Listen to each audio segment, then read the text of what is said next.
very confused, but had no choice but to comply under the manager's pressure. After the woman left, the manager explained everything to the supervisor and asked her to keep it a secret. But the next second, the supervisor was in the bathroom, telling the whole story over the phone to a friend. Unknowingly, she was overheard by the woman's coworker, so the coworker took advantage of the woman's absence and started gossiping quietly, but they were caught red-handed by the woman. The woman quickly explained to everyone that she wasn't the CEO's fiancée, but her co-workers didn't believe her at all, and even curiously asked when she met the CEO. Seeing that she couldn't explain clearly, she chose to leave the scene of trouble. But this scene was seen by the manager. Seeing the woman angry, the manager immediately feared losing his job. As he was worrying about how to cheer up the CEO's wife, the supervisor came to him and told him the woman couldn't possibly be the CEO's wife. After all, everything about her looked cheap. Clothes, food, housing, transportation, completely unlike a rich person's lifestyle. After hearing the supervisor's analysis, the manager instantly thought she made a lot of sense. But to avoid offending the CEO, he didn't dare confirm that the woman wasn't the CEO's wife. So he scolded the supervisor fiercely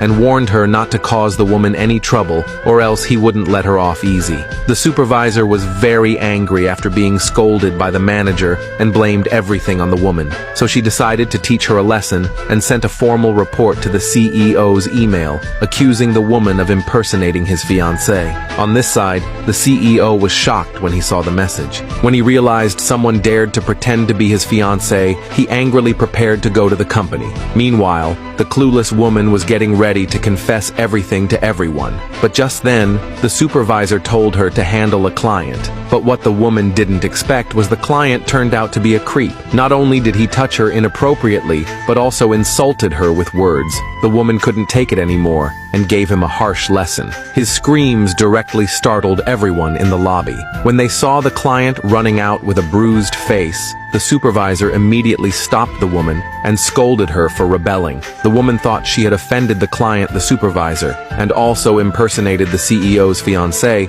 and figured she was definitely going to be fired, so she stopped caring and started criticizing all the executives. She even condemned the department's inhumane rules and regulations. In order to keep the woman from getting angry, the CEO's assistant addressed all the issues she raised. He not only fired the supervisor, but also promised to reform company policies. After all, she was the CEO's wife, right? He told the woman not to worry, this kind of thing would never happen again. At this point, the woman was already scared stiff. Just as she was about to run away, the CEO arrived at the company.